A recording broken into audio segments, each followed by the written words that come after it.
Magandang araw po sa ating lahat. Miss Kat po.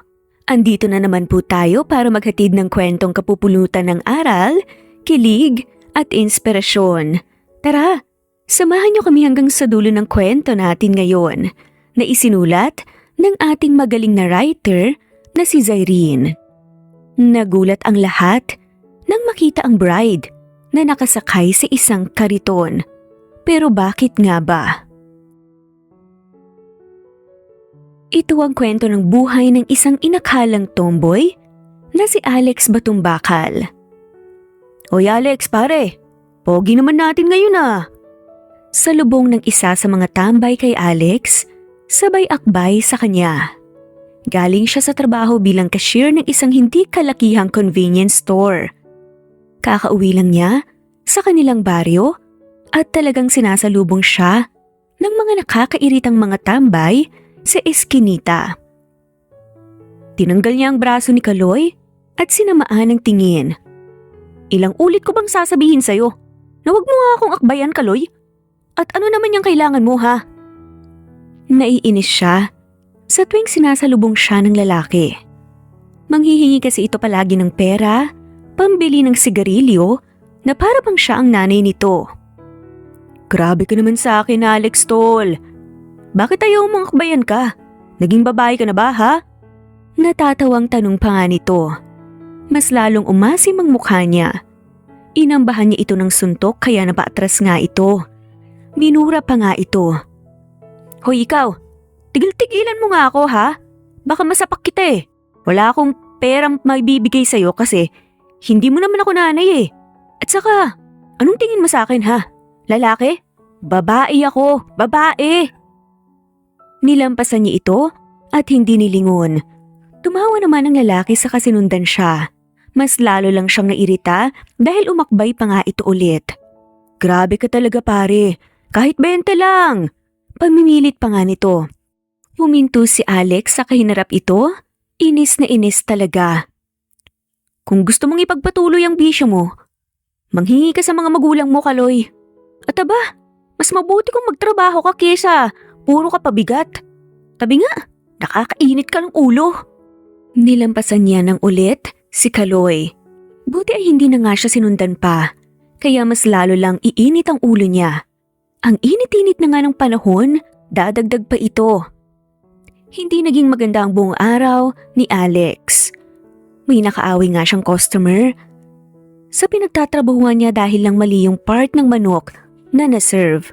Talaga naman. Buti na lang ay hindi na nga niya nasuntok ang babae. Mahaba naman ang pasensya niya pero sinasagad din talaga siya. Napahinga ng maluwag si Alex nang tuluyan siyang makarating sa isang maliit na bahay na tinitirahan niya kasama ang kanyang kapatid na lalaki.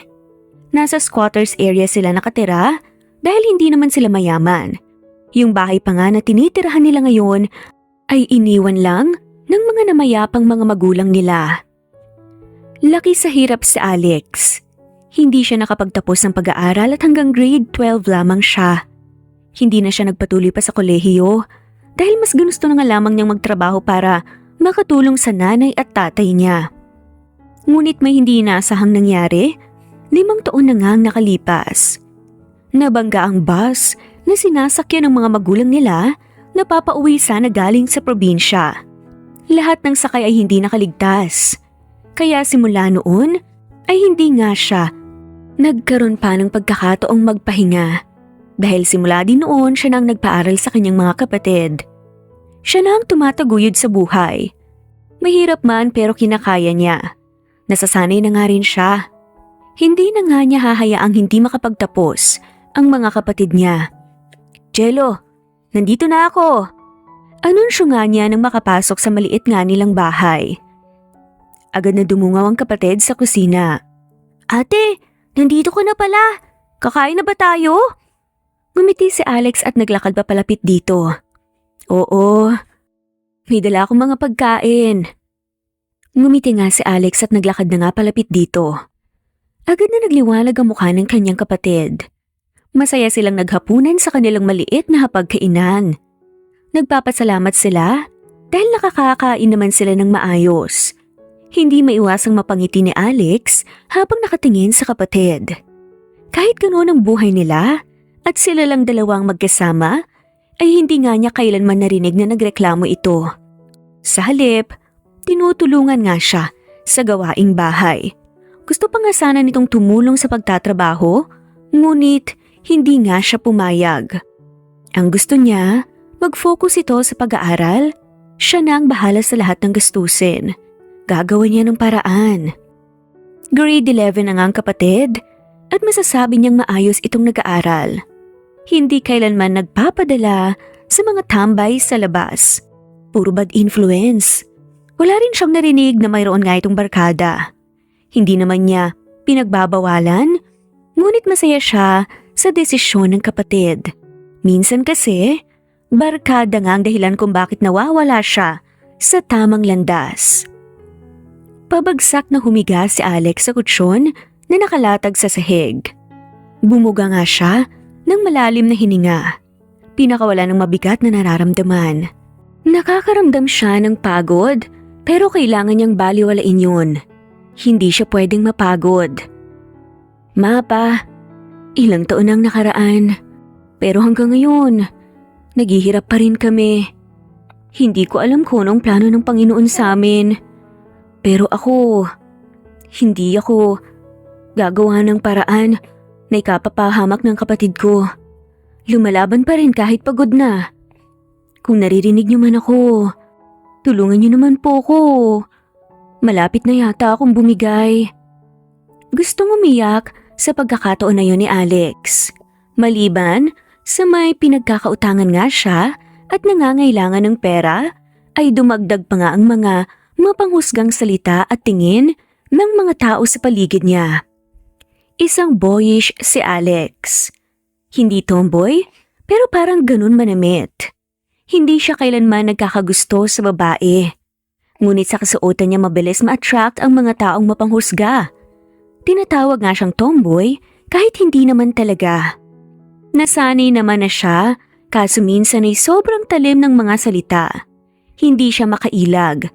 Malibang komportable lang siya sa ganoong porma at astig-astig lang talaga siya. Sana naman dumating na yung blessing sa amin. Kailangan na talaga namin eh. Kailangan na namin ngayon. Samantala, nakangiting naglalakad nga si Ian palapit sa bahay nga ng kanyang fiancé. May dala nga siyang box ng cake na paboritong-paborito nga ng babaeng mahal niya. Pinag-ipunan niya yon ng ilang araw dahil may kamahalan ng cake na yon. Hindi mawala-wala ang ngiti niya simula noong umuo si Vanessa sa kanyang alok na magpakasal. Alam nitong mahirap siya at medyo may kayang ang babae. Pinili nga nitong magpakasal sa kanya. Sobrang mahal na mahal niya ang babae. Ipapangako niyang mas magsisipag siya para sa kanilang dalawa. Nang makarating nga si Ian sa pintuan, hindi na nga siya kumatok dahil napansin niyang nakaawang ng kaunti ang pintuan. Akmang itutulak niya nang may bigla nga siyang narinig. Bagay na bagay kayong dalawa. Boses nga yun ng ina ni Vanessa. Kumunot ang noo ni Ian, ngunit nagpatuloy sa pakikinig. Alam niyang mali pero may pakaramdam nga siya na may kailangan siyang marinig. Thank you, tita. Napakaganda ng anak ninyo. Bagay na bagay nga sa akin. Mas lalong kumunot ang noo niya nang marinig ang hindi familiar na boses ng lalaki. Anak nila? Nagugulhang bulungan niya sa sarili. Sa pagkakaalam niya, ay ang tanging anak lang ng may-ari ng pamamahay na nasa harapan niya ay si Vanessa. May iba pa bang anak ang mga to na hindi niya alam? Darling Vanessa, do you like my son to be your husband? Boses yun ng hindi familiar na babae. Sa pananalita nga nito ay mukhang mayaman. Naguluhan lalo si Ian. Vanessa? Ang fiancé niya? Anong ibig sabihin ng ikakasal sa anak nito? Isang mahinhin na tawang narinig mula sa babaeng mahal. Tila masaya. Opo tita, ang gwapo-gwapo po ng anak niyo. Mabait siya maginoo. Bagay na bagay sa akin. Natuod na nga lamang si Ian sa kinatatayuan nga. Bumilis ang tibok ng puso niya at parang binuhusan siya ng napakalamig na tubig. Parang may narinig nga siyang straight line dahil sa narinig. Hindi nga siya makapaniwala. Hindi na nga niya napigilan ang sarili at mabilis na tinulak ang pintuan para mabuksan nga ng malaki. Agad siyang naglakad papasok. Bumungad sa kanyang mga magulang ni Vanessa na masayang nakaupo sa sofa ng living room. May mga kasamang mang ito na hindi familiar na babae at lalaki na halatang hindi katandaan. Base sa tindig at suot ng dalawa ay halatang mayaman. Ngunit tuluyang napahinto si Ian nang makita ang dalawang taong nakatayo sa kanyang harapan. Nakangiti ang dalawa, tila masayang masaya. Nakahawak si Vanessa sa braso ng lalaki. Anong ibig sabihin nito? Napalingon sa kanyang lahat.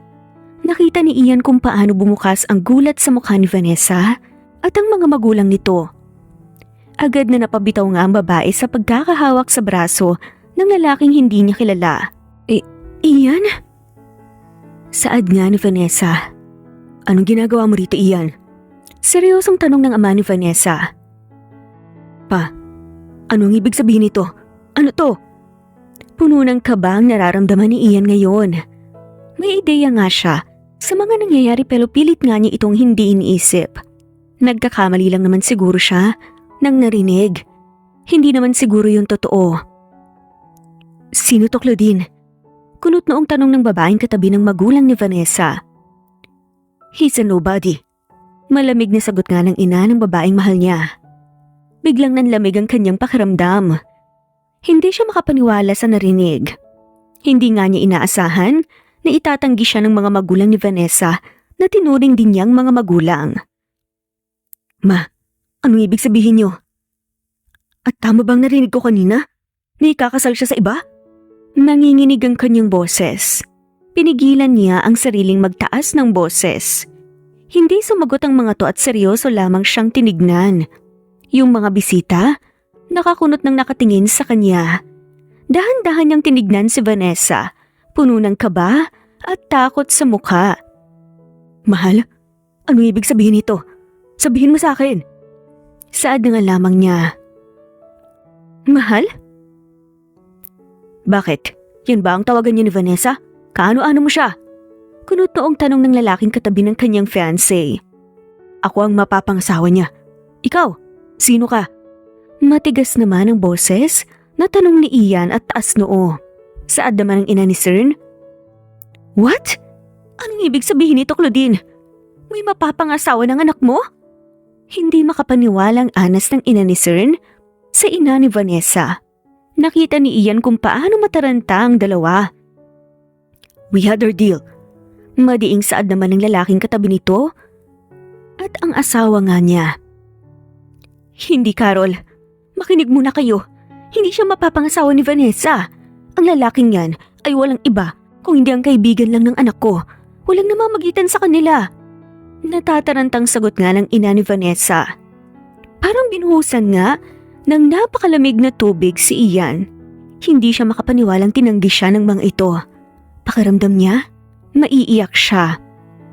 Ma, anong ibig niyong sabihin? Ako ang fiancé ni Vanessa. Tumahimik ka. Vanessa, sabihin mo sa kanila na hindi mo fiancé ang lalaking yan ngayon din. Sad nga ng ina ni Vanessa. Marahan niyang tinignan ng babaeng mahal. Nakatitig pa rin ito sa kanya at mukhang nahihirapang magsalita. Nakikita niya ang lungkot sa mga mata nito. Mahal, sabihin mo sa kanila na ako talaga ang totoong fiancé mo. Sad nga ni Ian. Vanessa, tell them that he's not your fiancé.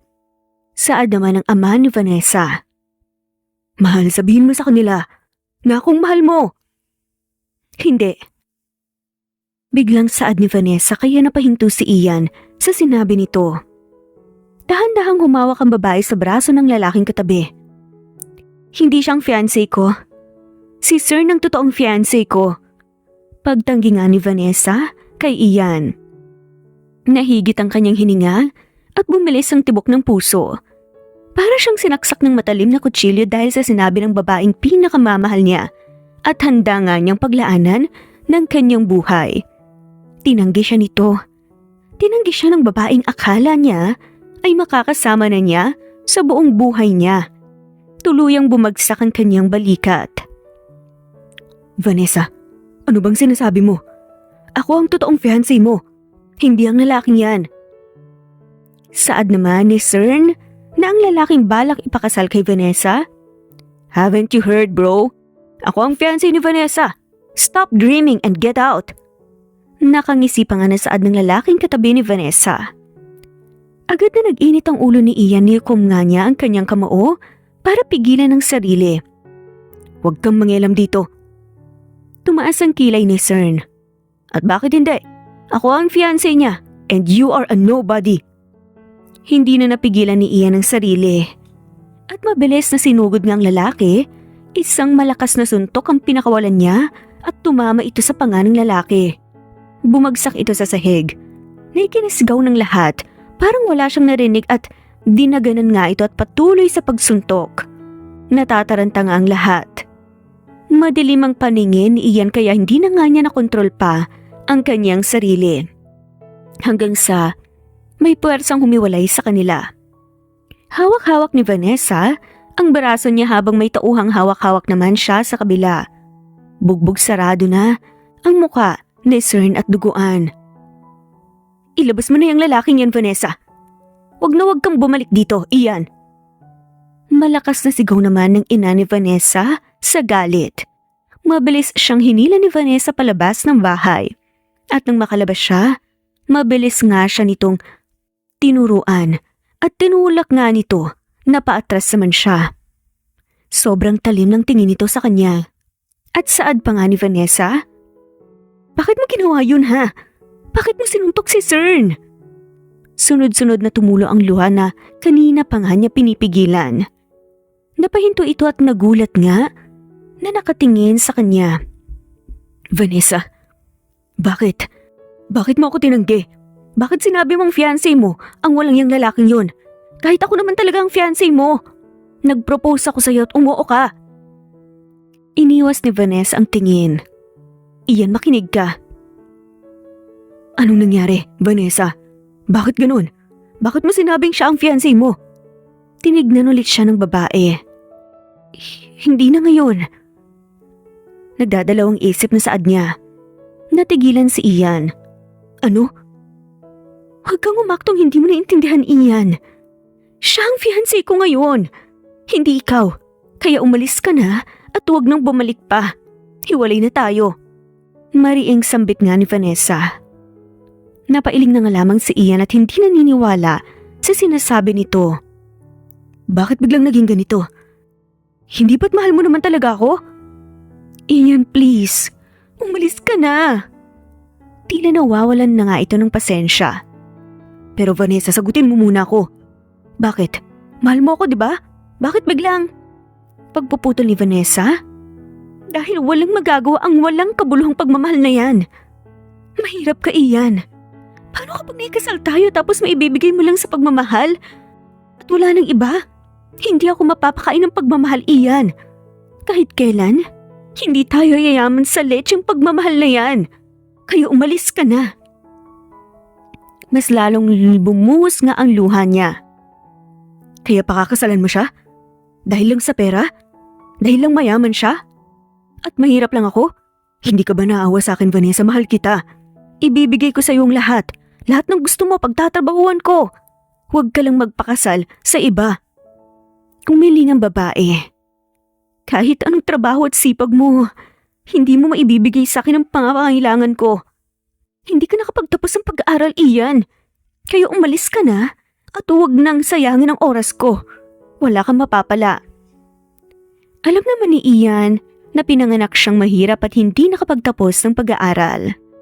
Hindi naman niya kasalanan yun. Lumaki siya sa bahay ampunan at hindi alam kung sino ang totoong mga magulang. Walang umampon sa kanya, kaya napilitan nga siyang magtrabaho at mamuhay ng mag-isa. Ngunit hindi niya akalain yun ang magiging dahilan para hiwalayan siya ng babaeng natatangi niyang mahal. Sinubukan ni Ian na magmakaawa kay Vanessa na huwag siyang hiwalayan. Lumuhod siya sa harapan nito dahil hindi niya kaya. Hindi niya kayang mawala ito sa buhay niya. Ito na lamang ang natatanging taong nagbibigay sa kanya ng lakas na humakbang at tumayo sa buhay. Ngunit matigas talaga ang babae. Tinalikuran siya nito at iniwan siya na lugmok at luhaan. Sobrang sakit ng kanyang puso. Parang nasira ang mundong pinakaiingat-ingatan niya. Hindi niya akalain na mawawala sa kanyang mahal niya dahil lang sa estado ng buhay niya. Samantala, bored na nakatitig si Alex sa buong convenience store. Madaling araw na ngayon, walang masyadong customer. Tapos na rin nga siya na gawin ang gawain niya at inaantok na siya ngunit hindi pa rin yun makatulog. Kagagaling lang niya sa mga racket niya kanina bago siya dumiretso rito. Hindi pa siya nakauwi ng bahay at gusto na nga niyang umuwi at magpahinga. Buti na lang ay rest day niya. Pagkatapos ng shift niya, excited na nga siyang umuwi mamayang umaga. Habang nasa ganoong posisyon, ay biglang bumukas ang pintuan ng convenience store. Bored nga niyang tinapunan ng tingin ng lamesa. Welcome to... Naputo lang pagsasalita niya. Nang pag-angat niya, ng tingin ay wala siyang nakitang tao. Kumunot ang noon ni Alex at agad na nanglaki ang mga mata. Tila nawala ang antok niya nang maisip na baka multo nga yung pumasok. Meron pa namang namatay na sa hindi kalayuan ng store na to. Ngunit agad nga siyang umiling. Diyos ko ka Alex, kung ano-ano na lang iniisip mo, antok ka lang talaga siguro. Malakas siyang napasigaw nang biglang may bumagsak nga sa counter. Inangat niya ang tingin habang nakahawak sa dibdib. Sobrang lakas ang tibok na yun dahil sa takot. Parang alis na nga sa katawan niya ang kaluluwa. Isang lalaking naka-hoodie ang nakatayo sa kanyang harapan ngayon. May hawak itong 2 bote ng alak na nakalapag sa counter. Parang nabunutan siya ng tinik at napahinga ng maluwag. Diyos ko, akala ko kung ano na. Bulong niya sa kanyang sarili. Bibilhin ko to miss. Napabaling ang tingin niya sa lalaki nang magsalita ito. Nakayuko ito at mukhang walang balak na siyang tignan. Huminga siya ng malalim at pinunch nga ang mga alak. Sinabi niya kung magkano na nga kaagad at binayaran naman ng lalaki. Sinundan niya pa ito ng tingin hanggang sa makalabas. Nakita niya itong umupo sa lamesang nasa labas, nakatalikod sa kanya. Ang pinagtatrabahuan kasi niya ay may mga maliit na lamesa sa labas para makakain at makaupo ang mga bumibili. Hindi na niya yun napansin pa at nagsimula na lamang maglinis. Para makapag-out na nga siya ng diretsyo at umalis. Hindi nagtagal ay lumabas siya para magtapon ng basura. Wala pa namang customer sa loob. Ngunit noong paglapag niya, malapit sa poste, napalingon siya sa mga lamesa. Kumunot ang noon ni Alex nang makitang nandoon pa rin ang lalaking naka-hoodie. Nakayuko ito sa lamesa, tubos na nga ang 2 bote ng alak. Napabuntong hininga siya at lumapit doon. Hindi na yun first time dahil may mga lasanggero na ngang nakakatulog dahil bawal nga. Kailangan niyang gisingin. Sir gising na po. Bawal po kasi matulog dito eh. Ngunit hindi sumagot ang lalaki at mukhang tulog na tulog pa. Marahan niyang tinapik ang balikat nito at umungol pa nga, kaya alam niyang narinig nga niya ito. Sir, kailangan niyo na pong umalis dito. Bawal pong matulog. Mapapagalitan po tayo ng may-ari. Sad nga ni Alex. Nakakainis dahil kapag hindi niya napaalis ang mga lasing, ay sigurado siyang mapapagalitan ni Aling Neda, ang may-ari ng convenience store. Sobrang taray pa naman ito. Hindi ito sumagot. Pumikit ng mariin si Alex para kapakalmahin ang sarili. Akmang tatapikin na nga niya ito nang mapansing yumugyug ang balikat nito. Kumunot ang kanyang noo, lalo na noong makarinig ng hikbi. Sir, okay lang po ba kayo? Nag-aalalang tanong niya dahil baka napalakas nga ang pagtapik niya at nasaktan nito. Dahan-dahang inangat ng lalaki ang ulo at gano'n na nga lamang siya natuod nang makita ang gwapo nitong mukha. Hindi niya akalaing napakagwapo ng lalaki.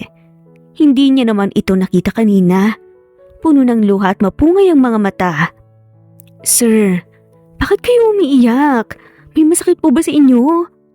Halos mataranta na nga si Alex. Dahan-dahang inangat naman ni Ian ang kamay, saka tinapik ang dibdib.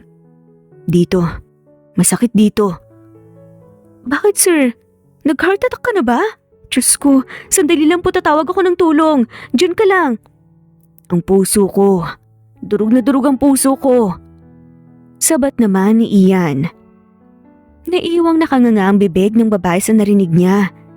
Parang nakakita nga yata siya ng langaw na lumipad sa harapan niya. Dahan-dahang pinagdikit ang mga labi. Ano ba naman to? Oo, akala ko naman kung ano nang nangyayari sa kanya. Bulong nga ni Alex. Humagulgol ang lalaki kaya nagulat nga si Alex. Hawak-hawak pa rin ito ang puso at tila sobrang sakit noon. Wala nang dapat siyang pakialam dito at hayaan na nga lamang pero since bored siya at wala pang customer ay umupo siya sa upuang katabi nito. Hindi naman siguro masamang makichismis, di ba? Saka, makakatulong siya kahit papaano. At gwapo ang lalaki. Tsatsansingan na lang niya. Minsan lang siya makakita ng ganun kagwapo. Baka naman swertihin siya. Gusto na nga lamang niyang tawanan ng sarili sa mga naiisip niya. Sir, ano po ba kasing nangyari? Kunwaring nag-aalalang tanungan ng babae habang tinitignan nito. Sobrang gwapo talaga. Naiinis siya. Napaka-unfair dahil hindi man lamang siya biniyayaan ng magandang muka. Ito siguro ang paborito ni Lord. Suminghot na nga lamang si Ian sa kayumuko. Kwento nga niya sa babaeng si Alex. Pinagpalit lang naman ako ng fiancé ko sa mayaman. Bumukas nga ang gulat sa mukha ni Alex. Napatakip siya ng bibig dahil hindi siya makapaniwala. Pero hindi na nga dapat siya nagulat sa mga yun. Sa panahon ngayon, mas uunahin ng ibang babae ang mga taong mayayaman para lang makaahon sa buhay. Nakinig lang si Alex sa mga pinagsasasabi ng lalaki. Nalaman nalaman pa nga nito mismo sa loob ng pamamahay ng babae. Maski ang mga magulang ng babae, itinakwil ang lalaki na para bang hindi ito kilala dahil lang sa mahirap ito. Hindi maiwasang makaramdam ng awa ni Alex. Kahit naman mahirap ang tao, hindi dapat ginaganon. Nagmahal lang naman ng lalaki at mukhang masipag naman ito. Napabuntong hininga na nga lamang siya. Minsan talaga, napaka-unfair ng mundo. Sa gwapong lalaking ito ay iniwan pa talaga siya dahil lang sa estado ng buhay. Siya pa kaya na walang dalawa. Ang ginawa ng babaeng yun ay cheating. Kahit sino ka naman, hindi mo deserve lokohin. Sir, sorry na po sa nangyari sa inyo. Pero kailangan niyo pong umuwi, bawal po talagang manatili rito eh. Sad na nga lamang ng babaeng si Alex. Iniwas nga ng lalaking tingin, saka tinungga ang isa pang boteng binili nga nito. Humihikbi pa rin ang lalaki at puno ng sakit ang mukha nito. Wala akong uwian. Pinalayas ako sa apartment at natanggal ako sa trabaho. Natawa na nga lamang ng mapakla ang lalaki. Nawala ng lahat sa akin. Siguro dapat na ako mawala din. Nataranta ka agad si Alex dahil alam niya ang ibig sabihin nito. Diyos ko naman sir, huwag niyo pong gagawin yan. Hindi deserve ng babaeng yun na iyakan. Huwag niyong sayangin ang buhay niyo dahil lang sa kanya. Paano ako uusad kung wala ng rason? Ang sakit, hindi ko kakayanin to. Naku sir, kakayanin mo. Alam kong kakayanin mo. Huwag ka nang mawawala ng pag-asa. Sad pa nga ni Alex. Sunod-sunod nga ulit ang tumulo na luha nga sa kanyang mga mata at binagsak ang ulo sa lamesa. Nagulat nga siya takmang hahawakan ng balikat nang magsalita ulit ito. Wala na akong mapuntahan pa. Wala akong pamilya. Wala nang lahat sa akin. Napakagat na nga lamang ng labi si Alex dahil naaawa nga talaga siya dito. Tinawag nga niya ito pero tulog na ang lalaki. Sinubukan niya itong gisingin pero hindi na nga ito kumibo pa. Napakagat na nga lamang siya ng labi at hinayaan na nga lamang ito roon. May mga customer na kasing pumapasok dahil umaga na nga. Haharapin na nga lamang niya ang may-ari mamaya. Hinayaan niyang lalaki at bumalik sa loob para magtrabaho. Kinumagahan ay dumating ang kapalitan niya sa shift. Nakakunot ang noo at tinanong nga siya tungkol sa lalaki. Sinabi niyang ayaw magising at umalis kaya hinayaan na nga lamang niya ito roon. Naku Alex, baka mapagalitan ka ni Aling Neda sa ginagawa mong yan. Saad nga ni Erica. Ngumiti siya at tamang sasagot nga nang bigla na nga lamang itong nagsalita. Alex, sino yung lalaki na tutulog sa labas ha? Hindi ba sinabi kong bawal may matulog sa labas? Napakagat na nga lamang si Alex sa labit na papikit ng mariin. Lagot na. Nandyan na naman ang demon. Yung may-ari. Nakita niyang lumayo nga sa kanya si Erica para hindi madamay. Aaga na nga sana niya umalis, pero mukhang naabutan pa talaga siya nito. Kay malas naman talaga. Aling Neda, magandang umaga po. Saad na nga lamang ni Alex. Walang maganda sa umaga, Alex. Bakit hindi mo pinapauwi ang isang yon, ha? Gusto mo bang mabawasan ang sahod mo? Matalim ang tingin nga ni Aling Neda nang makalapit kay Alex. Agad namang nataranta ang babae. Naku Aling Neda, hindi naman sa ganun. Ano kasi? Anong ano? Tingin nga ni Aling Neda sa kanya na parang binabantaan. Kailangan niyang makaisip ng paraan para hindi mabawasan ang sahod niya. Kailangan niya ng pera. Kasi po, pinsan ko po kasi yan. Dumating lang kanina lang tapos dumiretso dito. Hindi niya kasi alam kung nasa ng bahay namin kaya… Ayun, hinintay na lang po niya ako. Mukhang nakatulog na nga siya eh. Huwag po kayong magalala. Gigisingin ko na po para makaalis na kami. Bye Aling Neda, maraming salamat po. Mabilis nga siyang tumakbo papunta sa pintuan. Narinig niya ang pagtawag nito sa kanya pero nagkunwari siyang hindi nga niya narinig. Nang makalabas ay mabilis nga siyang lumapit sa lalaki. Tulog pa nga rin ito hanggang ngayon. Tinapik-tapik niya ito hanggang sa dahan-dahan nitong minulat ang mga mata. Nahigid pa nga ang hininga niya nang magtama ang kanilang mga mata. Kumunot ang noo ng lalaki at dahan-dahang inangat ang ulo. Umaga na ba? Mukhang lutang nga si Ian na pahawak sa kanyang ulo at mukhang may hangover. Ngumiti si Alexa dahil mukhang hindi siya nito nakalimutan kagabi. Halika na nga, tumayo ka na, umalis na tayo. Saad nga ni Alex kay Ian. Tayo?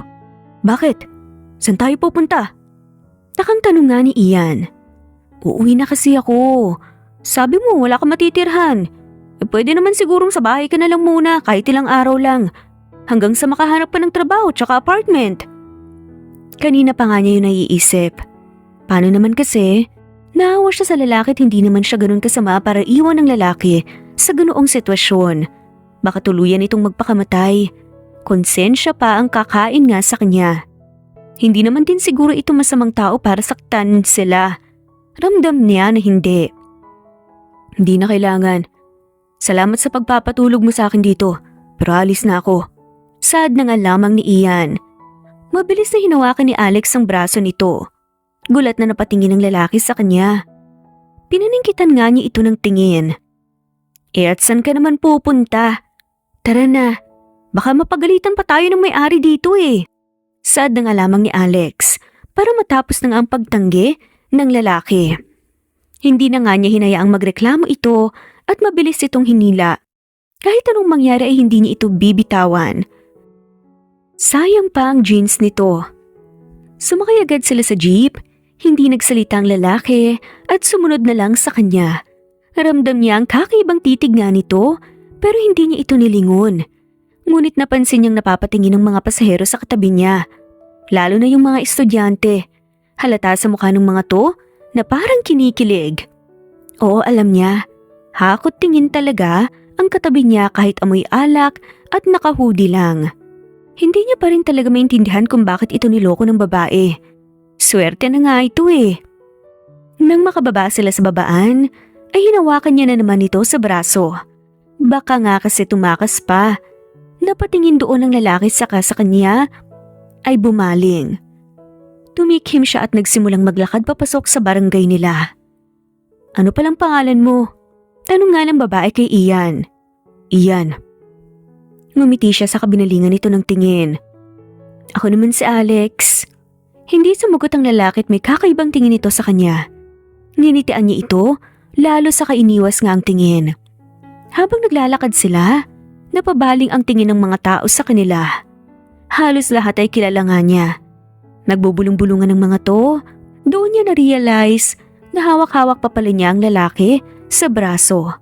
Baka inakala na nga ng lahat na jowa niyang lalaking katabi.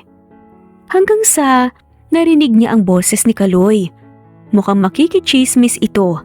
Mabilis niyang binalingan ng tingin si Ian na nakatingin lang sa kanya. Sumunod ka sa akin, bilis. Mabilis siyang tumakbo papunta sa iskinitang daanan, papunta sa bahay nila. Narinig niya ang malakas na pagtawag sa kanya ni Kaloy, pero hindi niya pinansin. Naiinis talaga siya sa lalaking yun. Nang makarating siya sa harapan ng bahay, ay habol ang kanyang hininga. Munti ka na yun. Nilingon niya ang likuran at nakita nga si Ian na naglalakad palapit sa kanya. Agad niya itong nginitian. Okay ka lang? Hindi ka ba naabutan ng baliw na yun, ha? Bakit mo ba kasi ako dinala rito?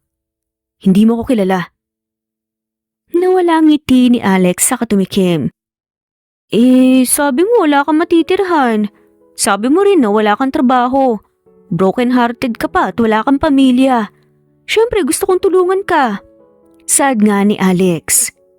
Hindi ko kailangan ng tulong mo. Aray alam ko namang hindi mo kailangan pero gusto kong tumulong. Hindi naman ako masamang tao para hayaan kang drugin lalo ang buhay mo.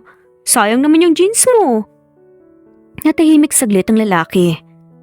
Hindi ka ba natatakot? Baka kung ano ang gagawin ko sa'yo. Baka masama akong tao. Masama ka bang tao? Halika na nga sa loob, ang dami-dami mo pang sinasabi. Sad na nga lamang ni Alex. Hinila nga niya muli ang lalaki. Hindi naman na ito nagreklamo pa. Agad niya itong inasikaso at pinakain dahil alam nga niyang wala pa nga itong kain. Pinakilala rin niya ito sa kababatang kapatid at sinabing titira muna nga ito roon. Siyempre, masama ang tingin ng kapatid niya sa lalaki kaya hindi niya mapigilang matawa. Hindi kasi ito agad nagtitiwala. Binigyan niya ito ng mga damit niya dahil halos pang lalaki naman ang lahat. Tahimik na sumunod na nga lamang sa kanyang lalaki. Hindi alam ni Alex pero masaya siya. At least, hindi ito magpapariwara, di ba? Makakatulong pa siya ng tao. Kinagabihan, nagising si Alex. Paglabas niya ay nagulat nga siya nang makita nga niya si Ian sa kusina na naghahanda ng pagkain habang nakaupo si Jello. Nakatitig ang kapatid sa lalaki. Anong ginagawa mo? Napahinto si Ian at tumingin sa kanya. Bahagya itong umiti sa kanya. Nagluluto ako ng hapunan. Alam kong pagod ka. Pasensya na kung pinakailaman ko yung ref nyo. Hindi sumagot si Alex at hinayaan na nga lamang ang lalaki. Dalawa na nga silang nakatitig ngayon sa lalaki. Hanggang sa matapos itong magluto at noong natikman niya ang ulam ay nanlaki ang mga mata niya sa sobrang sarap. Hindi niya akalaing marunong maglutong lalaki. Mukhang tamang desisyon niyang patuloyin nga ito sa kanyang bahay. Lumipas ang mga araw, ay naging mabuti naman si Ian sa kanila. Ito ang naglilinis ng bahay at nagluluto. May pera pang natira ang lalaki at gusto pa nga sana nitong ibigay sa kanya, pero tumanggi siya. Mas kailangan nito yun. Maswerte na nga siya, may gumagawa sa gawaing bahay. Hindi na niya kailangan gumalaw pag-uwi. Agad nga siyang nakakapagpahinga. Tinulungan din niya itong maghanap ng trabaho. Medyo nahirapan sila dahil hindi nakapagtapos ng pag-aaral ang lalaki. Kahit grade 12 lang, hindi ito nakatapos. Sorry kung hindi agad tayo nakahanap ng trabaho dahil sa estado ko. Nakayuko nga nga ni Ian. Nasa loob sila ng mumurahing coffee shop. Sobrang init sa labas kaya kailangan nilang magpalamig. Siya ang nang libre sa lalaki. Ngumiti si Alex. Nako, huwag kang mag-sorry. Hindi mo kasalanan yun, no? Saka marami kang pang ibang trabaho na pwedeng pag-applyan. Tiwala lang. Makakahanap din tayo. Gusto man niya niyang ipasok ang lalaki sa convenience store, pero hindi na nga naghahanap pa ng trabahante si Aling Neda. Habang tinitignan ni Alex ang bawat galaw ni Ian, sa tingin niya ay nawala ang confidence nito. Naikuyom niya ang kamuot sa katumingin sa labas. Gusto niya tuloy makita yung babae at sabunutan. Dahil dito, nawala ang tiwala ng lalaki sa sarili. Walang karapatan ng sino man na gawin yun sa ibang tao. Nagpatuloy sila sa paghahanap sa mga sumunod pa na araw. May mga racket siyang hindi pinasukan para matulungan ng lalaki.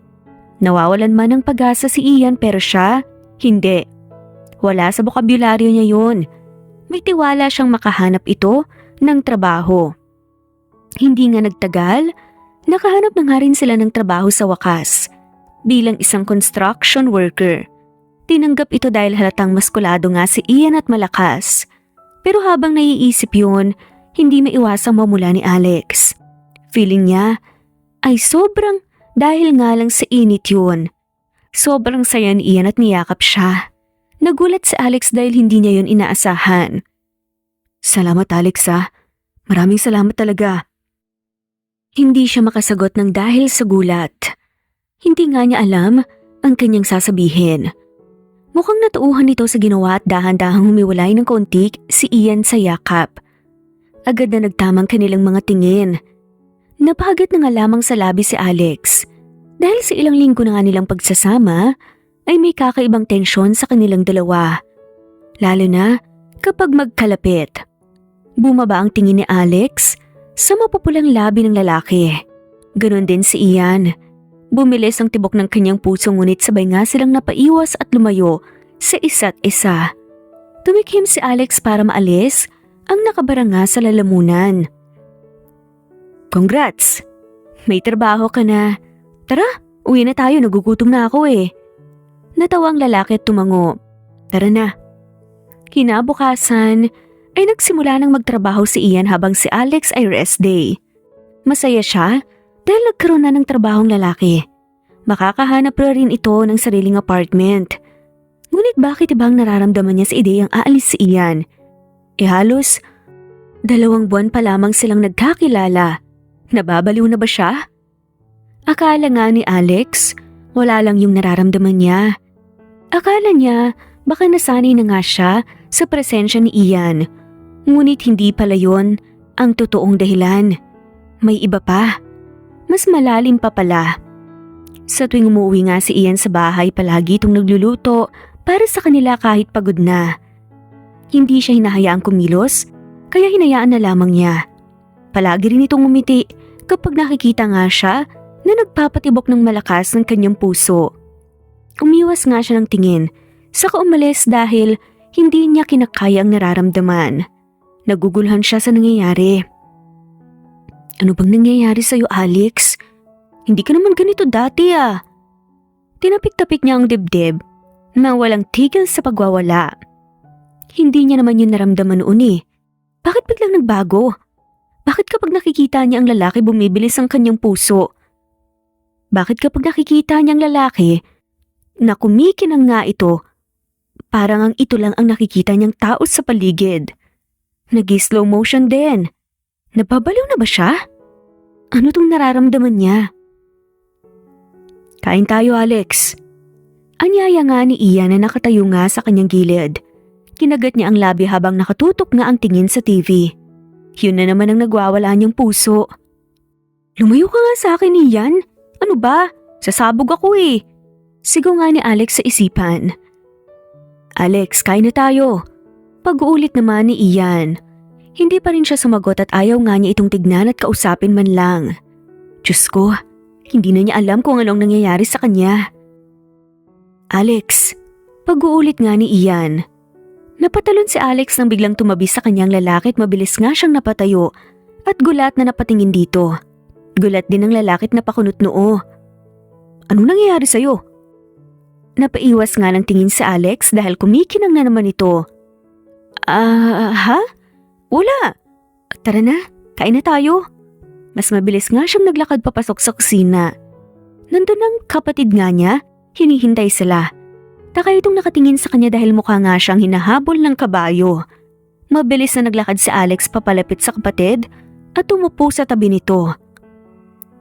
Ate, okay ka lang ba? Tanong ni Jello at nakita nga ni Alex ang pagpasok ni Ian.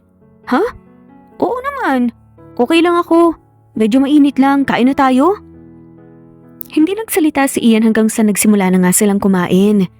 Nakayuko lang si Alex habang panay salita ang kapatid. Sumasagot naman ang lalaki ngunit ramdam na ramdam niya ang tingin nito sa kanya na parang tinutusok siya. Nagmamadali siyang kumain. Muntik na nga siyang mabulunan nang matapos ay halos tumakbo na nga siya palabas ng pintuan. Sa ilang araw na tinatanong nga ang sarili kung anong nararamdaman niya ay nalaman na nga niya kung ano yon. Dahan-dahan na siyang nauhulog sa lalaki. Nagkakagusto na nga siya rito. Kahit na dapat hindi. Hanggat maaari ay iiwasan niya ang lalaki. Ayaw niyang lumalim pang nararamdaman niya. Aalis din ito sa poder nila. Masasaktan lang siya. Yun nga ang ginawa ni Alex sa mga araw na lumilipas. Nahihirapan siya dahil palaging sinusubukan ni Ian na kausapin siya. May one time pa nga na nakauwi siya tapos sinarang siya nito sa pintuan at tinanong siya kung ano ang problema. Mabuti na lang ay biglang dumating si Jello kaya nakatakas siya. Medyo naawa nga siya sa lalaki dahil nakikita niya itong malungkot tuwing iniiwasan niya. Malungkot din naman siya pero ayaw niyang masaktan, mas malala yun. Hanggang sa isang araw ay pababa si Alex sa hagdan. May kumatok sa pintuan at mukhang nasa kusina nga ang dalawa. Binuksan niya ang pintuan at bumungad sa kanya ang isang babaeng mukhang mayaman. Napakaganda nito at sobrang kinis. Tumaas ang kilay ng babae habang nakatingin sa kanya na tila kinikilatis siya. Ano pong kailangan niyo? Medyo siga pa nga na tanong ni Alex. Hindi niya ito kilala, kaya nagtataka siya kung bakit nandito ito sa harapan ng kanilang bahay. May kasalanan ba siya na hindi niya alam at sinisingil siya ngayon? Nandito ba si Ian? Mahinhing tanong nga ng magandang babae. Sino po ba sila? Takang tanong naman ni Alex. Nagtataka siya dahil bakit nila kilala si Ian. Isigurado naman siyang walang nagiging kaibigang babaeng lalaki sa baryo nila at lalo na sa trabaho. Posible bang isa ito sa mga babaeng kilala ni Ian na hindi nito sinabi sa kanya? Pero sa pagkakaalam niya ay walang pamilya ang lalaki. I'm Vanessa. Pagpapakilala na nga ng babae. Natigilan si Alex dahil sa sagot ng babae. Hindi niya maiwasang magulat habang nakatingin sa magandang babae sa harapan niya. Hindi siya makapaniwala na ang babaeng nasa harapan niya ngayon ay ang ex-fiancé pala ni Ian. Hindi maiwasang makaramdam ng kaba ni Alex. Iniisip niya, nandoon ito para makausap muli si Ian at hinila na nga lamang niya. Hinala niya, makikipagbalikan. Napalunok nga si Alex. Teka, kilala kita. Ngumiti si Vanessa. Talaga? So nandito nga si Ian? Pwede ko ba siyang makausap? Importante lang. Ikaw yung babaeng pinalit siya sa mayamang lalaki, diba? Napahinto ang babae sa gulat. Napakagat ito ng labi at biglang nalungkot nga ang mukha nito. I guess he told you? Oo, sinabi nga niya sa akin. At dahil sa nalaman ko, hindi kita hahayang makausap siya. Pasensya na ha. Masyadong nasaktan si Ian dahil sa ginawa mo. Hindi ko hahayaan na makalapit ka sa kanya. Napayo ko na nga lamang si Vanessa. Alam ko naman na sobrang sama ng nagawa ko. Na nasaktan ko siya. Kaya nga ako nandito para makausap siya at humingi rin ng tawad. Nagawa ko lang naman yun dahil yun ang sinabi ng magulang ko. Wala akong laban sa kanila. Wala. Bakit hindi mo sinabi kay Ian? Hinihintay mong mahuli niya kayo. Sa tingin mo, katanggap-tanggap yung ginawa mo? Niloko mo yung tao. Iniwan mo si Ere. I'm sorry, but please let me talk to him. Kahit ilang minuto lang. Puno ng pagsisisi ang boses nga nito. Umiling si Alex at hindi niya hahayaang masaktan ulit si Ian. At hindi niya hahayaang mabaliw nga muli ang lalaki sa babaeng kaharap. Hindi, umalis ka na. Tsaka wala siya rito, umuwi ka na. Mataray na saad ni Alex. Akmang tatalikuran nga niya ito nang bigla nga nitong hinawakan ng braso niya. Gulat na napatingin siya sa babae. At hindi na nga niya alam ang sasabihin pa. Please, kailangan ko siyang makausap. Kahit ilang segundo lang, kahit saglit lang, I'm begging you. Gulat na gulat nga si Alex sa pagmamakaawa ni Vanessa. Nakaramdam siya ng kung anong bigat habang nakatingin sa babae. Naawa siya pero hindi rin naman yun sapat para hayaan nga niya ito. Tinanggal nga ni Alex ang kamay ni Vanessa. Pasensya na miss, pero hindi talaga pwede, umuwi ka na. Umiling si Vanessa sa katumingin sa pintuan. Ian? Ian! Lumabas ka please! Nanlaki mga mata ni Alex. Teka, ano ginagawa mo? Huwag kang sumigaw dito. Baka kung ano pang sabihin ng mga kapitbahay, wala nga si Ian dito. Ngunit nagpumilit pa rin si Vanessa. Ian, alam kong nandyan ka. Please, gusto kitang makausap kahit saglit lang. Hoy, ano ba? Sabing wag kang magsisisigaw eh. Hindi ka pa talaga. Sad nga ni Alex pero hindi na nga niya naituloy pa. Anong nangyayari dito? Sumabat kasi si Ian. Napahinto si Alex at tumingin sa kanyang likuran. Nakita niya si Ian habang nakakunot ang noong nakatingin sa kanya. Ian, nakangiting sa adaman ni Vanessa, tila masaya na makitang lalaki. Nakita niya kung paano sumeryoso ang mukha ni Ian nang makitang babae. Vanessa, ano bang ginagawa mo rito? Ian, we need to talk. Sagot ni Vanessa. Wala na tayong dapat pag-usapan pa, Vanessa. Mariing saad naman ni Ian. Ian, please. I want to talk about something. Pagmamakaawa ng babae, kinagat niya ang pang-iba pang labi dahil kailangan niyang umalis doon. Akmang lalampasan niya si Ian nang pigilan nga siya nito sa braso. Dahilan para mapatingin siya rito sa gulat. Nakatingin sa kanyang lalaki. Saan ka pupunta? Napalunok si Alex. Sa loob lang. Iwan ko na kayo para makapag-usap kayo ng maayos. Cold na saad nga ni Alex. Hindi sumagot ang lalaki kaya iniwas niya ang tingin sa kabinawang braso. Nang tuluyang makapasok ay dumiretso sa kusina. Walang tao roon kaya agad nga siyang napahawak sa lamesa dahil sa panghihina. Mag-uusap na ang dalawa at sigurado siya na pagkatapos nun ay magiging okay na nga ang mga to. Baka nga magkakabalikan na. Pero dapat ay magiging masaya na nga siya, di ba? Dahil baka aalis na nga si Ian para sumama sa babae kahit niloko ito. Dapat maging masaya siya dahil mawawala na ang kahibangang nararamdaman niya. Pero hindi. Hindi siya masaya. Nasasaktan siya. Gusto niyang magmura dahil nakaramdam siya ng selos na hindi naman dapat. Hindi niya pagmamay-ari ang lalaki.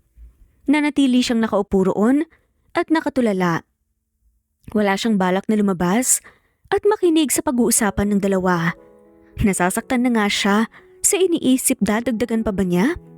Hindi nagtagal ay may pumasok sa kusina at hindi niya ito nilingon. Alam niyang si Ian ito at ramdam nga niya ang tingin ng lalaki. Alex, saad ni Ian. Kunwaring nagulat naman na tumingin si Alex. Oh, Ian, nandyan ka na pala. Anong pag-uusapan natin? Kayo pala. Anong pinag-usapan nyo? Aalis ka na ba? Sasama ka ba sa kanya? Sige, tulungan na kita mag-impa. Alex, iniiwasan mo ba ako? Napahinto si Alex at hindi ka agad nakasagot dahil pinutol nga ni Ian ang sasabihin niya. Umupo ang lalaki sa kanyang harapan. Alex, sagutin mo naman ako. 2 linggo mo na akong iniiwasan. May problema ka ba sa akin? Saad pa nga nito. Palihim ngang napalunok si Alex. Hindi niya alam kung anong isasagot dito. Alangan namang sasabihin niya ang totoong dahilan. Ha? Hindi ah. Bakit naman kita iiwasan? Alex, iniiwasan mo ako eh. Ramdam kita. Sa tuwing kinakausap kita parang tumatakas ka. Umiling na nga lamang si Alex at bahagyang tumawa. Ha? Ano ka ba? Hindi nga. Masyado ka namang ma-issue dyan eh. Mas lalo namang sumeryoso si Ian. Alex. Teka, may iba ako. Oo nga pala. Yung babaeng yun, ex mo yun, di ba? Anong sabi? Magkakabalikan na ba kayo? Aalis ka na? Sinubukang maging masigla ang kanyang boses kahit may bumabara doon. Bakit parang atat na atat ka? Gusto mo na ba akong paalisin dito? Ayaw mo na ba sa akin? Hindi nakasagot ang babae. Oo, ex ko nga siya. Ano naman? Wala na akong pakialam sa kanya. Hindi ibig sabihin na tinapon niya ako ay pwede na niya akong pulutin ulit. Hindi ako ganun kabaliw na inaakala mo, Alex. Sinaktan niya ako at ayoko nang bumalik sa kanya kahit na lumuhod pa siya sa harapan ko. Napakagat ng labi si Alex at napaiwas ng tingin. Medyo nakaramdam siya ng ginhawa nang marinig yun. Akala talaga niya ay aalis ng ang lalaki at sasama sa ex nito. Sa kaloob-looban niya ay ayaw naman talaga niyang umalis si Ian. Tumayo si Alex dahil hindi nga niya matiis ang titig na binibigay ni Ian sa kanya. Sige, akyat na ako. Mabilis siyang naglakad palayo ngunit bago pa nga siya makalabas ay may humila sa braso niya. Laking gulat niya nang mahinang bumagsak ang likod niya sa pader, malakas na nilagay ni Ian ang dalawang kamay sa magkabilang ulo niya. Sobrang talim ng tingin nito sa kanya dahilan para mapalunok siya. Ian? Anong ginagawa mo? Lumayo ka nga sa akin.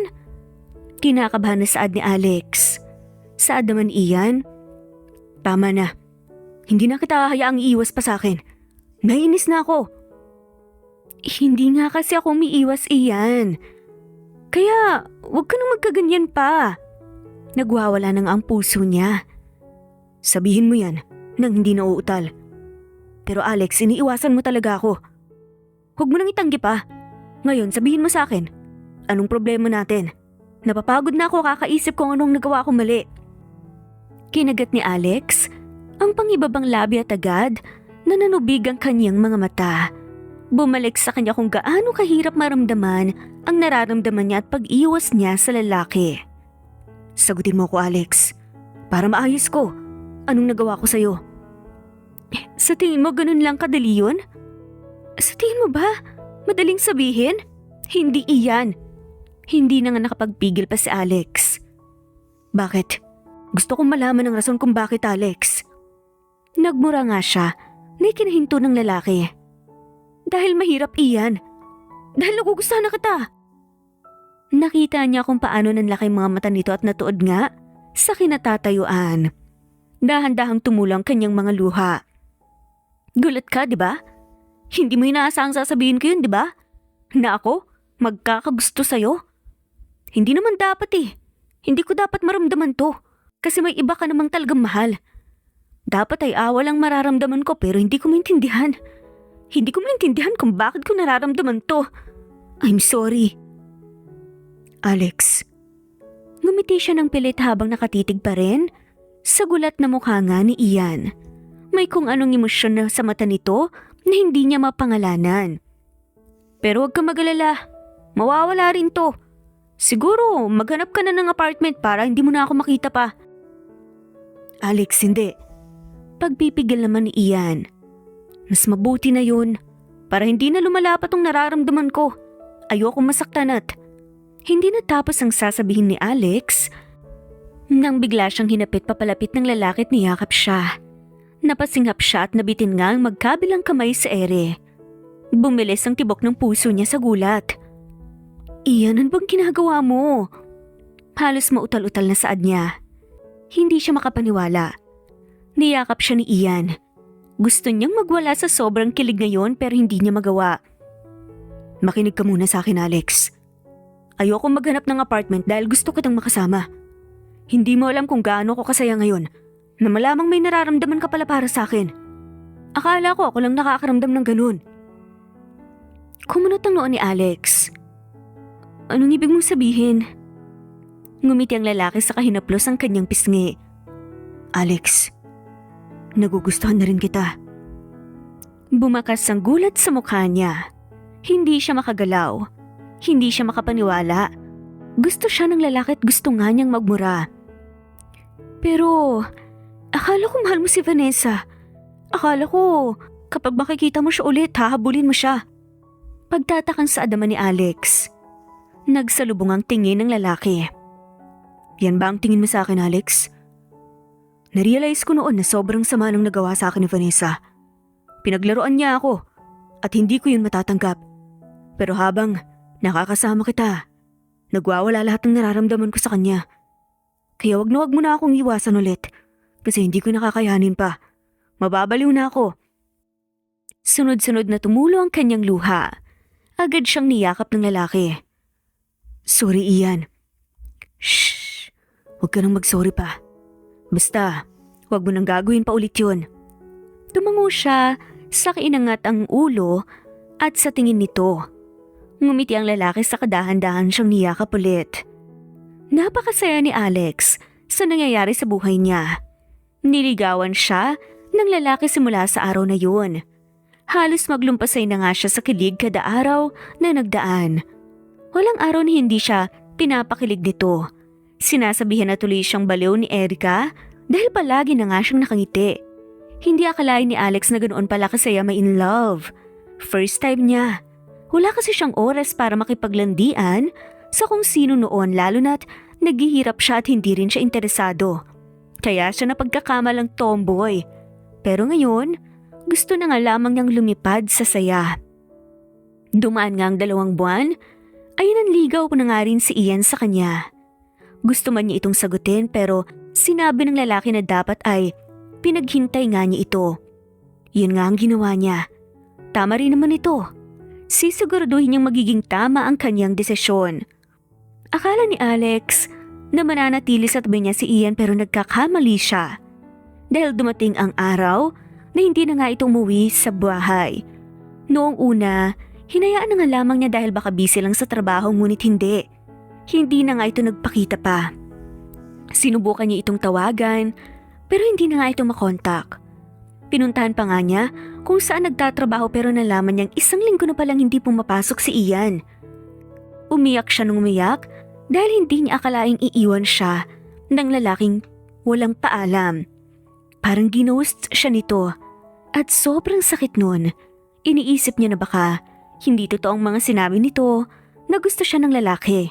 Baka sumama na nga ito ng tuluyan kay Vanessa dahil na-realize ng lalaki na mahal pa pala nito ang babae. Ngunit lahat ng sakit na nararamdaman niya ay nawala nang may mapulot nga siyang 1 sobre na nasa ilalim ng kanyang unan. Nagtataka siya dahil wala naman siyang nilagay ron. At nung binuksan niya ay mabasa nga ay parang nabunutan siya ng tinik. Ang nakasulat doon ay mensahe galing kay Ian. Nakasulat doon na kailangan muna nitong makalayo dahil sa isang importanteng gagawin. Hindi nakasulat doon kung ano pero gusto nga nitong maghintay siya. Yon ang mga gagawin niya. Hinintay nga niyang bumalik ang lalaking mahal niya. Akala ni Alex na 1 buwan lang o 2 mawawala ang lalaki. Hindi niya alam na mas matagal pa pala. Umiyak na nga siya gabi-gabi dahil nangungulila siya sa lalaki. Namimiss na niya ito ng sobra. Akala rin niya na alam ni Vanessa na kung saan ang lalaki ngunit 1 araw lumitaw na naman ito para mangulit. Nailabas nga si Ian. Kahit anong sabi niya na wala roon ng lalaki ay nagpupumilit pa rin ito. Hanggang sa pabalik-balik na nga ito sa bahay niya. Sa mga lumipas na buwan, nawala si Ian ay parang wala nga siyang enerhiya. Pinipilit lamang niyang gumalaw dahil sa pangakong sinulat ni Ian. Nasasaktan siya. Oo, sobrang sakit dahil hindi niya nakikita ang lalaki. Ilang ulit na nga siyang tumawag pero wala pa rin. Ngunit panghahawakan pa rin niya ang pangako ni Ian. Hihintayin pa nga din niya ito ng ilang taon pa kahit na mamuti na ang kanyang buhok. Pero syempre joke lang. Nagising si Alex kalagitnaan ng gabi nang makaramdam nga ng uhaw. Nakalimutan niyang magdala ng tubig kaya wala nang nagawa kundi lumabas nga sa kwarto. Ngunit habang naglalakad nga siya, sa kabilang banda ng sala ay may nakahagip nga siyang nakatayong bulto ng binata. Nakatalikod dito sa direksyon niya. Bigla siyang kinabahan dahil baka magnanakaw ang nakapasok. Nakapatay ang ilaw at tanging buwan lamang na tumatagos sa bintana ang naging liwanag doon. Ngunit bakit naman papasukin ng magnanakaw ang bahay nila? Hindi naman sila mayaman. Halos barong-barong nga lang yun. Dahan-dahan siyang naglakad papunta sa switch ng ilaw. Kinuha rin niya ang walis para maprotektahan ng sarili. At noong mabuksan niya ang ilaw ay sumigaw siya. Sino ka? Anong ginagawa mo rito? Magnanakaw ka, no? Natigil ang lalaki at dahan-dahang humarap sa kanya. Ngunit ganun na lamang siya nagulat nang makitang isang pamilyar na mukha. Dahan-dahan niyang nabitawan ng hawak. Sobrang ang bilis ng tibok ng puso niya at tila nakakita nga siya ng multo. Iyan? Nanumig ang kanyang mga mata. 3 taon. 3 taon na nga ang nakaraan nang mawala nga ang lalaki at hindi niya akalain na nasa harapan nga niya ito ulit. Nananaginip lang ba siya? Kung oo, wag na nga siyang gisingin pa. Ang laki ng pinagbago nito. Nakasuot ito ng taksido at nakaayos ang buhok. Mas lalo itong gumwapo at nagmumukha nga itong mamahalin. Alex. Sunod-sunod nang tumulo ang kanyang mga luha. Hindi na niya napigilan pa ang sarili at mabilis na tumakbo papalapit dito. Isang mahigpit na yakap ang binigay nga niya rito. Humahagulgol siya. Bumalik ka! Bumalik ka! Sa wakas ay bumalik na nga rin ito at sobrang saya ni Alex.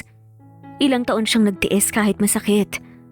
Sa 3 taon ay mahal pa rin niya ang lalaki. Doon niya napatunayan na true love waits. Saad nga ni Ian, Alex, I miss you so much. Yumakap pabalik sa kanyang lalaki. Humiwalay naman si Alex sa katinignan nito sa mukha, hinawakan pa niya ang pisngi ng lalaki. Totoo ba talaga to?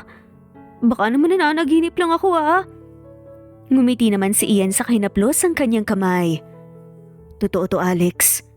Nandito na ako sa harapan mo. Bumalik na ako, mahal. Mas lalo siyang naluha. Hinampas niya ang dibdib nito, ngunit hindi man lamang dumaing. Napansin niya ang paglaki ng katawan niya at tumigas ang dibdib ng lalaki. Bakit ngayon ka lang Ang tagal-tagal kong naghintay sa'yo. Walang hiya ka. Hindi mo alam kung gaano kahirap yun. May araw na, akala ko ginost mo na talaga ako at hindi na babalikan pa. Umiling ang lalaki at sobrang lambot ng tingin nito sa kanya. I'm sorry, Alex. But believe me, it was hell without you by my side. Sobrang hirap pero kinailangan kong tiisin. Para sa kinabukasan ko. Para sa atin. Para sa bubuin nating pamilya. Kumunot ang noon ni Alex. Teka, anong ibig mong sabihin? Ano ang dahilan kung bakit ka nawala ng ilang taon? Napabuntong hininga ito sa kanya sa kahinaplos ang kanyang kamay. I found my real parents. Saad nga ng lalaki. Talaga? Oo. Akong nag-iisang anak nila at natatanging tagapagmana. Mayaman pala sila. Wala naman sana akong balak na sumama sa kanila pero sinabi nilang wala akong may bigay sa'yo sa future at kailangan nilang ilipat ang kanilang business sa akin. And I don't have a choice kasi tama sila. Wala akong may pagmamalaki at may ibibigay na magandang buhay sa'yo at sa bubuin nating pamilya. Kaya sumama ako sa kanila sa ibang bansa. They taught me everything. And they even forbid me to call you. Tinis ko lahat ng yun hanggang sa nandito na ako. Nakabalik na ako sa'yo sa wakas. Mahabang eksplanasyon ng lalaki. Napakagatlabi na nga lamang si Alex. Hindi naman kailangan na may maibigay ka sa kanya. Pero masaya ako na nakita mo na ang totoong mong pamilya. Mahalaga sa akin na may maibigay ako sa iyo, Alex. Ngayon na nakuha ko ng success na gusto ko. Napasinghap si Alex. At napatakip nga sa bibig nang biglang lumuhod si Ian. May kinuha itong pulang box sa bulsa at noong binuksan ay mas lalo nga siyang nagulat.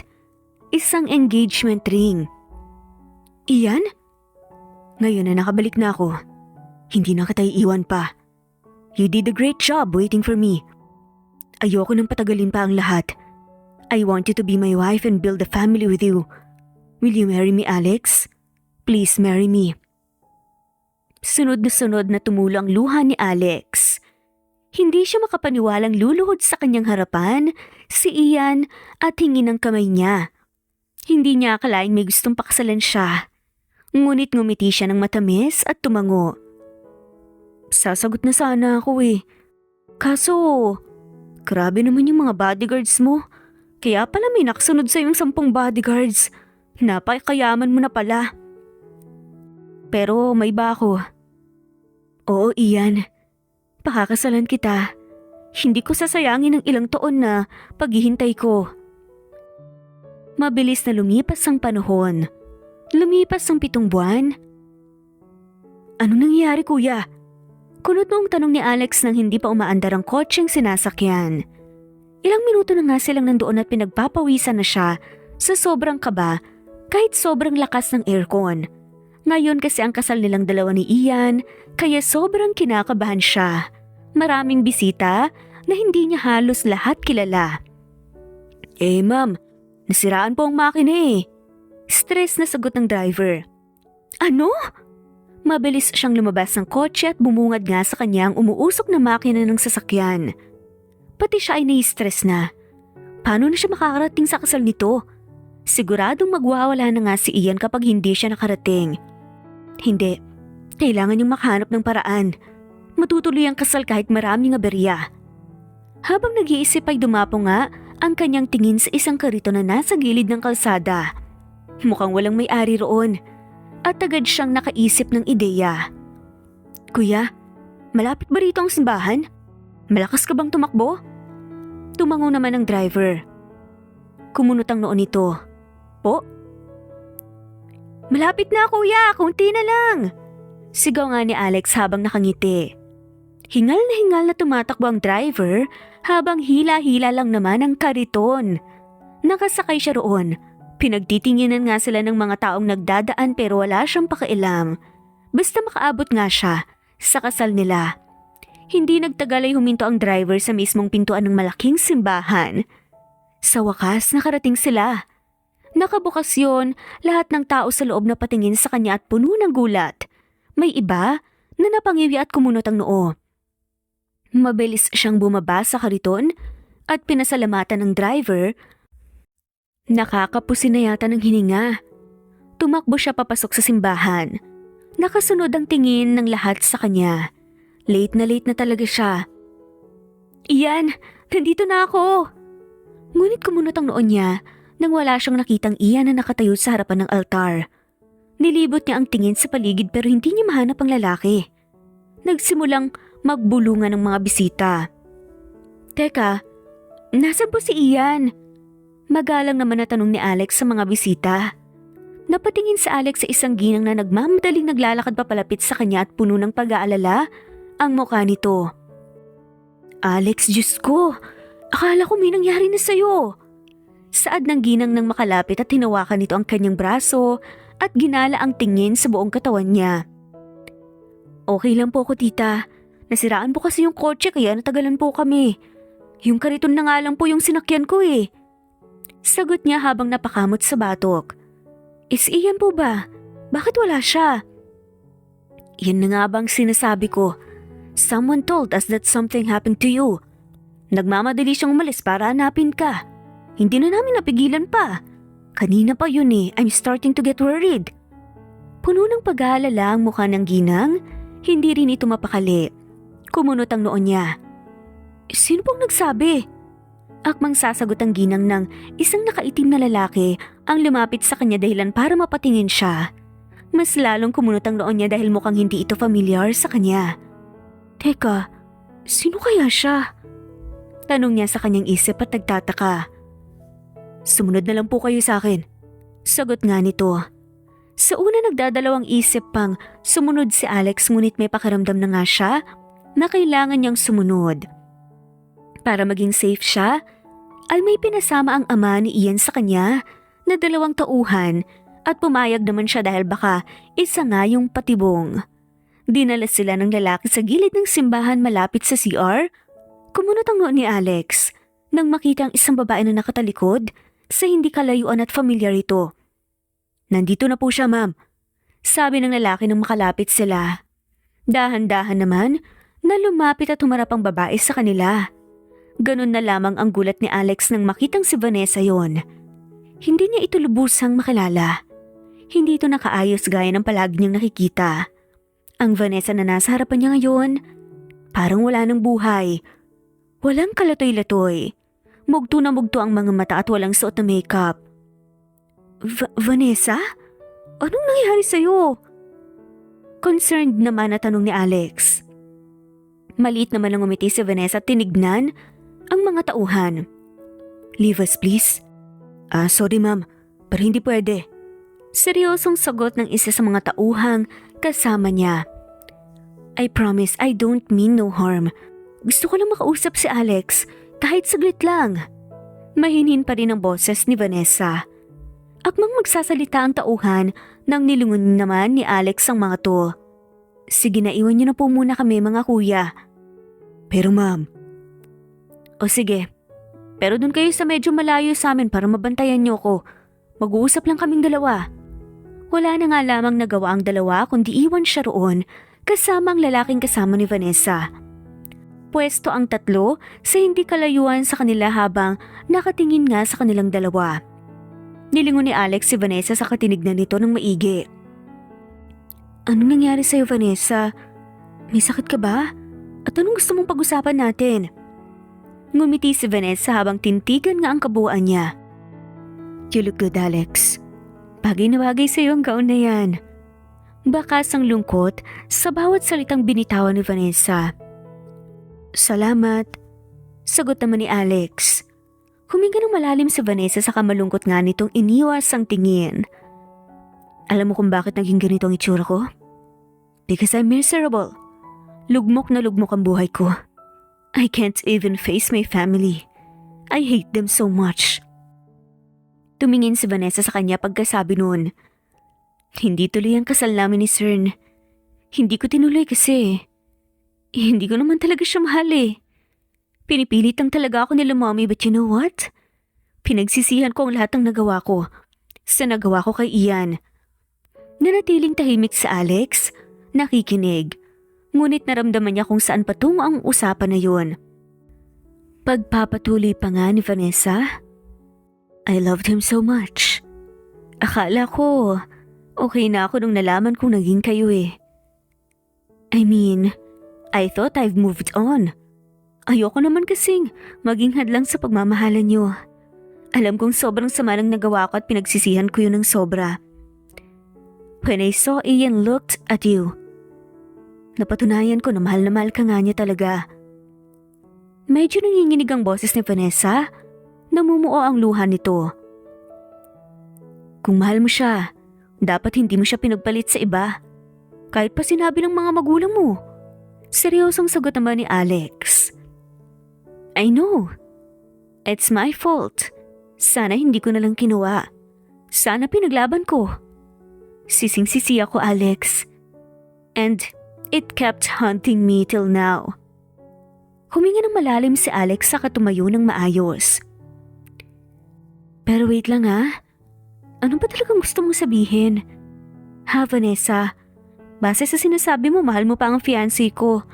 At kung sasabihin mo sa akin na ibigay ko si Ian, alam mo namang hindi ko magagawa yun. Sunod-sunod ang hikbi. Ang narinig ni Alex bago inangat ni Vanessa ang tingin sa kanya. Parang may pumiga sa puso niya nang makita itong umiyak. Ayaw na ayaw niyang may nakakitang umiiyak.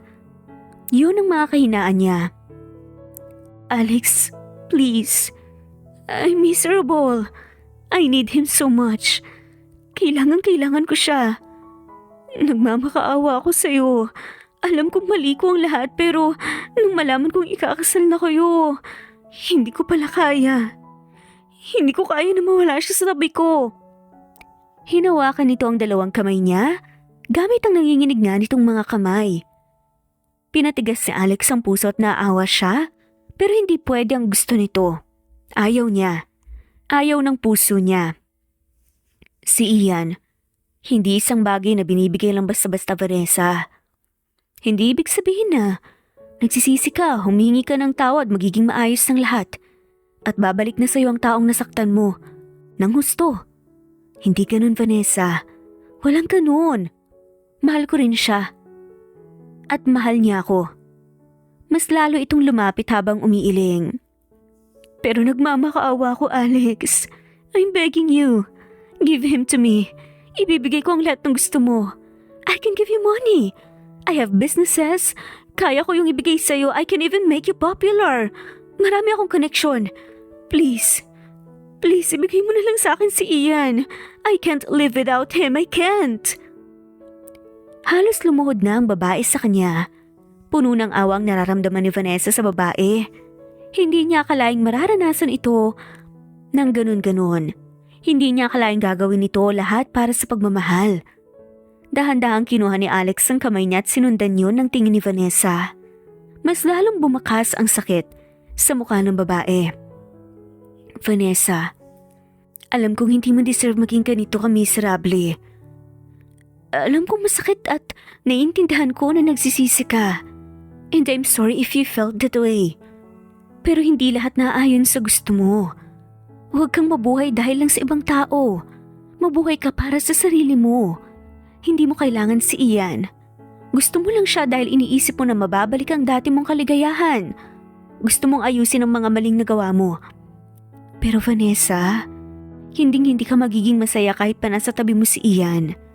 Ang kailangan mo, pagmamahal sa sarili. Yun ang dapat mo munang gawin. At darating din ang lalaking para sa'yo. Na magmamahal sa'yo. Magbibigay sa'yo ng pagmamahal na gusto mo at deserve mo. Love yourself, Vanessa. Maniwala ka. Yan ang kailangan mo. Naniniwala akong magiging maayos din ang lahat. Makakaya mong lahat. Mas lalong humagulgol ang babae. Marahan nga niya itong niyakap at inalo.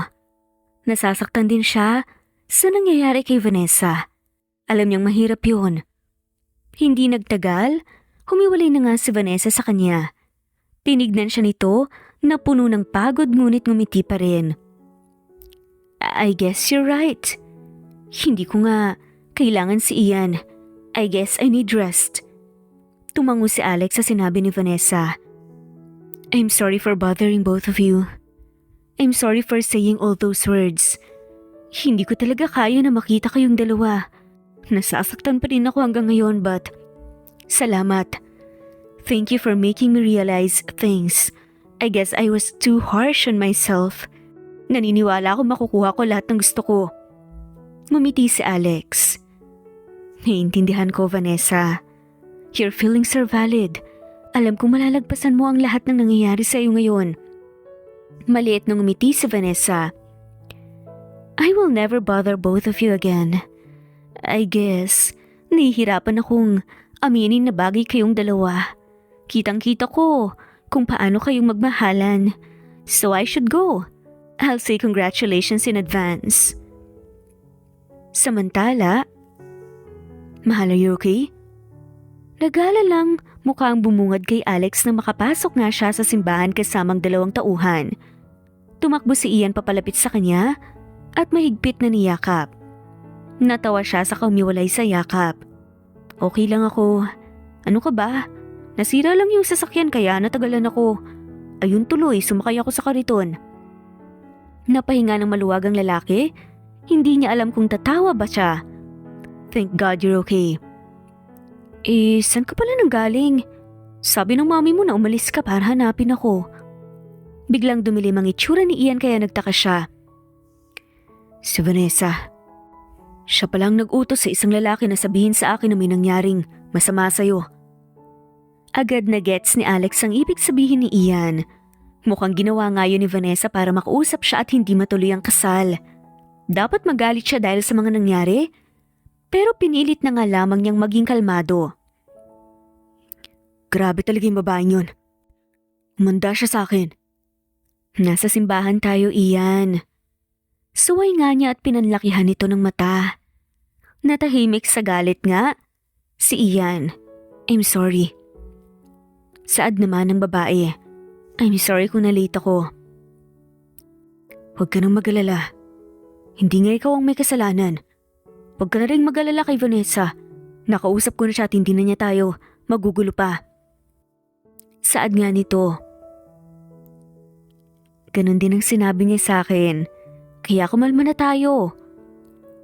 Kinausap ka din niya? May ginawa ba siya sa'yo? Saan ang masakit? Natigil ulit nga sa pagsasalita at napadaing na nga lamang si Ian nang kuritin nga niya ito sa bewang. Ano ka ba? Huwag kang ang sigaw ng sigaw dyan, ang daming tao oh.